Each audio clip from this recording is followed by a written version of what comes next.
Dear student, आज हम पढ़ेंगे क्लास 10th एक्सरसाइज 7.2 के क्वेश्चन नंबर 8 को। क्वेश्चन नंबर 8 को पढ़ने से पहले मैं आपको बता देना चाहता हूँ कि वीडियो को 5 मिनट तक अवश्य देखिए। यदि मैं आपको 5 मिनट तक संतुष्ट नहीं कर पाता हूँ तो आप वीडियो को छोड़ के चले जाना। तो आइए हम अपने क्वेश्चन नंबर 8 को देखते हैं। तो हमारा क्वेश्चन नंबर 8 है, यदि ए और बी क्रमशः यानी कि ए के निर्देशांक -2 तथा बी के निर्देशांक 2-4 हो तो बिंदु पी के निर्देशांक ज्ञात कीजिए ताकि एपी जो है हमारा 3/7 AB हो और P रेखाखंड AB पर स्थित है। तो क्वेश्चन को बनाने से पहले हमें ये ध्यान में रख लेना है कि हम क्वेश्चन को एक बार अच्छे से समझ लेंगे ताकि हमें क्वेश्चन को हल करने में कोई दिक्कत ना हो। तो हमारा कह रहा है ए और बी के निर्देशांक इतने और इतने हैं और जो बिंदु P के निर्देशांक ज्ञात करने हैं वो AB पर स्थित है, यानी कि ये हमारा AB हो गया।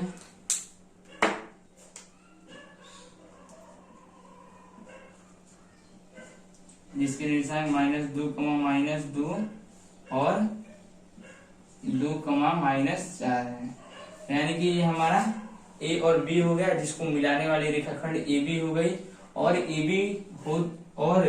P रेखाखंड AB पर स्थित है, यानी कि जो हमारी बिंदु P है वो इस रेखाखंड पर कहीं पे भी मान लेते हैं यहीं पे स्थित है, यानी कि जो P है मान लेते हैं यहीं पे स्थित है। ये बिंदु P चाहे तो आप यहाँ पे भी स्थित दिखा सकते हैं, यहाँ पे भी, क्योंकि हमें बताया नहीं गया है कि कितने के अनुपात में स्थित है। तो हम मान लेते हैं P हमारी यहीं पे स्थित है और इसके निर्देशांक ज्ञात करने हैं। तो हम जानते हैं जब हमें निर्देशांक नहीं दिए होते हैं तो हम x और y मान लेते हैं, यानी कि P के निर्देशांक को हम x और y मान लेंगे। जब हम इसके निर्देशांक को x और y मान लेंगे तब देखिए हल करेंगे तो पहले जो दिया है प्रश्न में उसे लिख लेंगे। तो हमारे प्रश्न में 2 चीज दिए गए हैं कि a और b के निर्देशांक इतना और इतना है, तो लिख लेंगे दिया है बिंदु या बिंदुओं लिख लीजिए, कुछ भी बिंदुओं a व b के, और लिखते हैं प्रश्न में हमारा और है इसलिए और लिखते हैं, या वो भी लिख सकते हैं कोई बात नहीं, लेकिन मैं इसी से भाषा बना रहा हूं। बिंदुओं A और B के निर्देशांक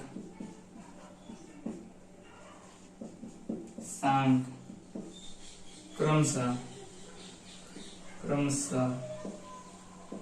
अब जो निर्देशांक है वो लिख लेते हैं -2, फिर है और दूसरा है 2, है, यानी कि जो हमारे प्रश्न में दिए गए थे उन्हें हमने ज्ञात कर लिया, ज्ञात नहीं लिख दिया। बिंदुओं A और B के निर्देशांक क्रमशः -2, और 2, है।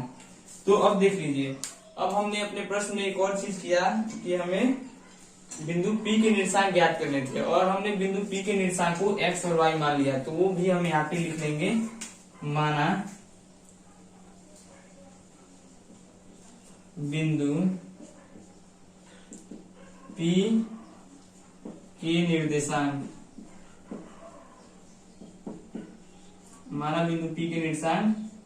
x, y है, और फिर कह रहा है कि जो हमारा P है वो रेखाखंड AB पर स्थित है, लिख लेंगे P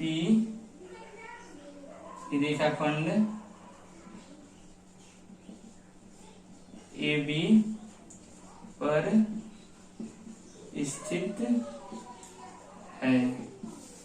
तो हमने लिख लिया, दिया है बिंदु A और B के निर्देशांक क्रमशः -2, और B के -2, है, और फिर जो हमने माना है उसको यहाँ पे लिख लिया। बिंदु P के निर्देशांक x और y है और हमारे प्रश्न में दिया था कि बिंदु P रेखाखंड AB पर स्थित है।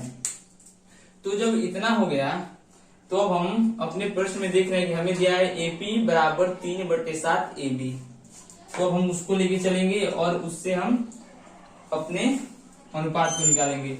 तो इसको नोट कर लीजिए, मैं इसे मिटाता हूं, इसकी आवश्यकता तो अब हमें है नहीं।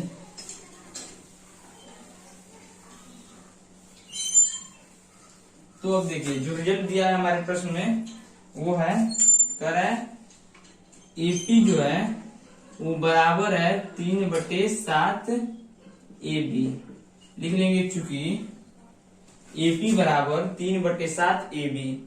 अब हम समान पद को एक तरफ लाएंगे, यानी कि इसको इधर ला देंगे, तो हमारा क्या हो जाएगा, हो जाएगा ए पी बट्टे ए बी बराबर 3/7। यानी कि इसका अर्थ होता है कि ए पी अनुपात ए बी बराबर 3/7। इसका अर्थ ये होता है, ठीक है। यानी कि एपी यानी कि हमारा जो एपी ये है, ए और पी इसके बीच की दूरी जो है वो 3 है। और फिर ए बी यानी कि यहां से यहां तक ये पूरी रेखाखंड, इसकी दूरी कितनी है, 7 है। लेकिन हमें अपने बिंदु P के निर्देशांक को ज्ञात करने के लिए हमें इसकी दूरी ज्ञात करनी आवश्यक है। ये दूरी निकलेगी तभी हम बिंदु P के निर्देशांक को ज्ञात कर सकते हैं। जैसा कि हम जानते हैं, जो हमारा सूत्र होता है वो होता है m1 x2 plus m2 x1 बटे m1 प्लस m2 कमा m1 y2 plus m2 y1 बटे m1 प्लस m2। तो ये हमारा सूत्र होता है विभाजन सूत्र, जिससे हम P के निर्देशांक को ज्ञात करते हैं। तो हमें बिंदु P के निर्देशांक को ज्ञात करने के लिए m1 और m2 की आवश्यकता पड़ेगी। तो हमारे प्रश्न में क्या किया है, m1 तो दे दिया गया है, लेकिन हमें m2 नहीं दिया गया है, जिसे हमें स्वयं ज्ञात करना है।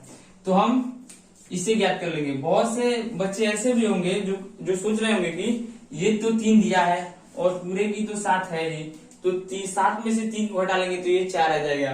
तो बात तो वही होगी, लेकिन हमें निकाल के दिखाना पड़ेगा कि ये 4 कैसे होगा। तो इसकी आवश्यकता नहीं है, तो इसे मिटा देते हैं।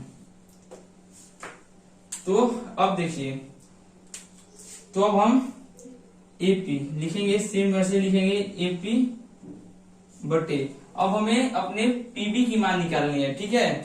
तो लिखेंगे एपी बटे, तो एबी को हम क्या लिख सकते हैं, एपी प्लस पीबी। एबी को हम लिख सकते हैं एपी प्लस पीबी बराबर 3, और 7 को हम क्या लिख सकते हैं, तो हम जानते हैं जब एबी को एपी प्लस पीबी यानी कि एबी का मान तो 7 है, एबी का जो मान है वो 7 है, और हमने एबी को लिखा है एपी प्लस पीबी बराबर 7। और हमें तो ये तो हमें ज्ञात है, एपी तो हमें ज्ञात है 3 है, तो एपी ज्ञात है 3 है, तो हम 7 को क्या लिख देंगे, 3 प्लस 4 यानी कि ये हो जाएगा 7। हमारा पहले जो हम एपी लिखे हैं, तो एपी की तो मान दी गई है 3, तो इसमें हम 3 लिख देंगे, ठीक है। तो जब 7 में से 3 चला जाएगा तो बचा हमारा पीबी, और पीबी हमारा आ जाएगा क्या, 4। यानी कि यहां से हम जब 7 को तोड़ेंगे तो ये हो जाएगा 3 प्लस 4, ठीक है। तो अब देखिए, चूंकि हमें अनुपात किसका ज्ञात करना है, एपी और पीबी का ज्ञात करना है, एपी और पीबी का हमें ज्ञात करना है मान। तो हम क्या करेंगे, ऊपर वाले को हम कटा देंगे, ठीक है। तो देखिए यहाँ पे लिखता हूं, इसे रफ कर देता हूं। अब देखिए, तो जब हम इसे हल करेंगे इसके आगे, तो अब हमें ऊपर वालों को कटा देंगे ताकि हमें एपी और पीबी का अनुपात मिल जाए। तो देखिए, ऊपर वाले को कटाने के लिए ऊपर वालों को वैसे ही छोड़ देंगे, और नीचे वाले जब इसमें हम एपी कॉमन ले लेंगे, एपी कॉमन लेंगे तभी हमारा एपी से एपी कटेगा, ठीक है। तो हमारे यहाँ पे बचेगा क्या, इसमें बचेगा 1, एपी कॉमन लिया तो यहाँ बचेगा 1, और यहाँ पे देख रहे हैं कि एपी नहीं है। तो हमने पढ़ा है, या आपने पढ़ा हो चाहे नहीं पढ़ा हो, तो मैं आपको बता देता हूं कि यदि किसी भी संख्या में मान लेते हैं हमारे पास दिया है 3 प्लस 4, यदि हम किसी भी संख्या में कोई संख्या कॉमन लेते हैं, यानी कि मान लेते हैं इसमें से हम 3 कॉमन लेंगे, तो 1 प्लस 4/3 कर देंगे, सॉरी 4 प्लस 3 4/3 कर देंगे। यानी कि सिंपल सी बात है, किसी भी संख्या में यदि हम कोई संख्या कॉमन ले और उस संख्या में वो संख्या नहीं हो तो हम कॉमन जो संख्या लेते हैं उसे बटे में उसी संख्या के लिख देते हैं। यानी कि जैसा कि मैंने यहाँ पे किया, देख लीजिए, मैंने इन दोनों में से 3 को कॉमन लिया, ठीक है, और पहले में तो 3 था तो 3 लिया तो यहाँ पे 1 बचा, और दूसरे में 3 नहीं था इसलिए मैंने जो कॉमन लिया उसी संख्या के बटे में लिख दिया। यानी कि जब मैं इसे हल करूंगा तो हमारे पास आ जाता 3 में इसे गुणा होता 3 और प्लस 4, यानी कि 3 गुणे 4 करते तो 3 से 3 कट जाता है, बचता हमारा 4। यानी कि मान में कोई परिवर्तन नहीं, बात सेम ही है, ठीक है। तो सेम वैसे ही यहाँ पे भी करेंगे। तो जब यहाँ पे एपी नहीं है तो हम क्या लिख देंगे, पीबी बटे एपी, जो कॉमन लेते हैं वही लिख देते हैं। यदि किसी संख्या में वो संख्या नहीं है और उस संख्या को हम कॉमन लेते हैं तो उस संख्या को उस संख्या के बटे में लिख देते हैं, जैसा कि मैंने अभी आपको बताया। और फिर यहाँ पे 3, और इस समय 3 को भी कटाना है। जब हम इसे कटा रहे हैं तो इस ऊपर वाले को भी हम कटा देंगे।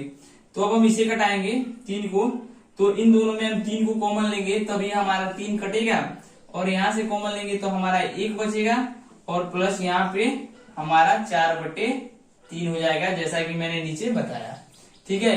तो यहाँ से 3 से 3 कट गया, 1 बचा, एपी से एपी कट गया, 1 बचा, यानी कि हमारे पास बचा 1/1 प्लस पीबी बटे एपी बराबर 1/1 प्लस 4/3। हमारे पास इतना बचा।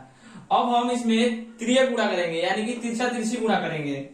तो हम जानते हैं जब तिरछा तिरछी गुणा करते हैं तो ऊपर वाले का नीचे से, नीचे वाले का ऊपर से, यानी कि इस प्रकार से करते हैं। तो कर लेंगे गुणा।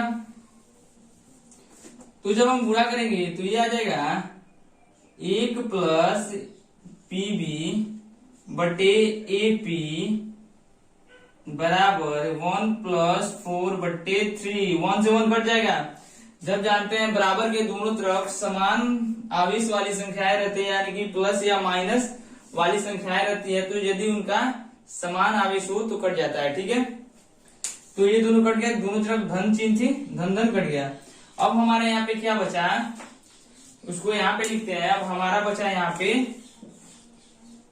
पीबी बटे एपी, पीबी बटे एपी बराबर 4/3। यानी कि मैंने आपको शुरुआत में समझा चुका हूं कि यदि ऐसे दिया हो तो इसका अर्थ मैंने शुरुआत में बताया था कि होता है एपी अनुपात एबी बराबर 3:7। मैंने इसे बताया था पहले, इसका अनुपात ऐसे होता है। तो अब ये क्या हो जाएगा, ये हो जाएगा, इसलिए लिखेंगे, इसलिए पीबी अनुपात एपी बराबर, नीचे लिख देता हूं, इधर ही लिखता हूं, इधर लिखता हूं, इसे थोड़ा सा मिटा देता हूं। तो ये हमारा हो जाएगा, इसलिए पीबी अनुपात एपी बराबर 4:3। यानी कि इसका अर्थ ये हुआ कि हमारे पीबी का मान 4 आ गया, यानी कि जो हमें ये निकालना था ये 4 आ गया, और एपी का मान जो हमारा 3 वो पहले से ही दिया हुआ था। यानी कि हम इतनी सारी प्रक्रियाएं इस अनुपात में लाके इसके मान को निकालने के लिए किए हैं। तो ये सारी हम प्रक्रियाएं नोट करेंगे ताकि एग्जामिनर समझ जाए कि कैसे हमारा मान आया है, ठीक है।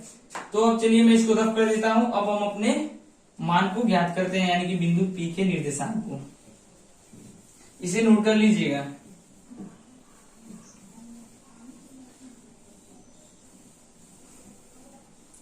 तो अब देखिए, जब हम अब बिंदु P के निर्देशांक को ज्ञात करेंगे विभाजन सूत्र से, तो लिखेंगे अब बिंदु P के निर्देशांक बराबर, तो मैंने आपको सूत्र बता दिया है कि हमारा सूत्र क्या होता है, m1x2 प्लस m2x1 बटे m1 प्लस m2। इस हमें अनुपात की आवश्यकता है। मैं सूत्र को नीचे लिख देता हूं, हमें उस अनुपात की आवश्यकता है। सूत्र को नीचे लिखते हैं, इसके बराबर के बाद लिखेंगे, मेरे पास जगह नहीं इसलिए लिख देता हूं। m1 x2 बटे m2 x1 बटे m1 प्लस m2 का मान m1 y2 plus m1 y1 बटे m1 प्लस m2। यदि कोई ऐसा भी हो जिसे ये सूत्र याद करने में तकलीफ हो रही है तो वो इस प्रकार याद कर लेगा। पहले m1 लिखेगा और उसके बाद से x2 लिखेगा, यानी कि एक उसके बाद से 2 लिखेगा, ठीक है। फिर 2 उसके बाद से 1 लिखेगा, यानी कि उल्टा, पहले में 1 और उसके बाद से 2, फिर दूसरे में 2 उसके बाद से 1, और नीचे सिंपल सा लिख देंगे 1 और 2। यानी कि इस प्रकार हमें अपने सूत्र को याद करने में आसानी होगी, ठीक है। तो आइए अब हम इस सूत्र में इनके मानों को रखते हैं। तो पहले अब हम इसके बाद से m1 m2 x1 x2 m1 m2 यानी कि जितने भी हमें हैं उनके मान को यहाँ पे रख देंगे, तो हमारा जो निर्देशांक होगा वो ज्ञात हो जाएगा। तो बहुत से स्टूडेंट ऐसे जो होंगे जिनको ये पता नहीं होगा m1 का मान कौन सा है, m2 का मान कौन सा है, तो मैं उसके लिए यहाँ पे बता दे रहा हूँ। जिन्हें पता वो चाहे तो छोड़ सकते हैं या लिख भी सकते हैं, और जिन्हें नहीं पता है वो लिख लेंगे। तो देखिए, जहां इधर लिखेंगे, जहां x1 बराबर x2 बराबर m1 बराबर y1 बराबर y2 बराबर m2 बराबर, तो x1 का मान हमारा ये है, x2 का ये है, y1 का ये है, y2 का ये है। तो पहले इन मानों को रख लेते हैं। तो x1 का हमारा मान हो गया -2, x2 का मान हो गया 2, फिर m1 यानी कि हम जानते हैं, रुकिए इसको मैं बात बताता हूँ। फिर y1 के मान को रखिए -2, फिर इसको -4। तो हम जानते हैं कि पहले वाली को m1 कहते हैं और दूसरे वाली को m2 कहते हैं, यानी कि 3 और 4 हमारा m1 और m2 के मान हो जाएंगे। तो अब हम इन मानों को उठा के इसमें रख देंगे तो हमारे बिंदु P का निर्देशांक ज्ञात हो जाएगा। तो चलिए इन मानों को इसमें रख लेते हैं। तो हमारा हो जाएगा m1 का मान कितना है, 3 है, इंटू x2 का मान कितना है, 2 है, प्लस फिर m2 का मान कितना है, 4 है, और x1 का जो मान है वो -2 है, यानी कि -2 बटे 3 प्लस 4, यानी कि m1 प्लस m2। फिर इधर m1 का मान 3 है, इंटू y2 का मान कितना है, -4 है, y2 का मान हमारा ये -4 है, प्लस फिर देखिए m2 का मान हमारा 4 है, और फिर से y1 का मान हमारा कितना है, -2 है, बटे m1 प्लस m2 यानी कि 3 प्लस 4, ठीक है। अब हम इसे हल करेंगे तो हमें इसकी अब कोई आवश्यकता नहीं है, इसे मैं मिटा देता हूं। तो जब हम अपने इसको हल करेंगे तो हमारा आ जाएगा 3 में 2 से गुणा करेंगे तो 6, और 4 में -2 से गुणा करेंगे तो -8, और प्लस माइनस माइनस यानी कि -8 बटे 2। फिर इसमें 4 में तो पहले सॉरी यहाँ पे 2 नहीं, यहाँ पे 3 और 4 7 होगा। फिर इसमें देखिए 3 में -4 से गुणा करेंगे तो हमारा -12, और फिर 4 में -2 से गुणा करेंगे तो यानी कि -8, और यहाँ पे जो प्लस होगा वो प्लस माइनस माइनस हो जाएगा, और हमारा बच जाएगा यहाँ पे -8 बटे 7, यानी कि इसे हम हल कर लेंगे तो हमारा आ जाएगा -2 बटे 7 कमा -20 बटे 7, यानी कि हमारे बिंदु P के निर्देशांक -2 बटे 7 और -20 बटे 7 है। तो हमने इस प्रश्न में क्या किया, जो हमें पहले ये रिजल्ट दिया हुआ था उसे हम अपने PV के मान को ज्ञात किए, और फिर इस मान को ज्ञात करके हम अपने P के निर्देशांक को ज्ञात किए। तो चलिए, ये वीडियो आपको अच्छा लगता है तो वीडियो को लाइक कर दीजिए, चैनल पर नए तो चैनल को सब्सक्राइब कर दीजिए, तथा अन्य दोस्तों के पास शेयर कर दीजिए।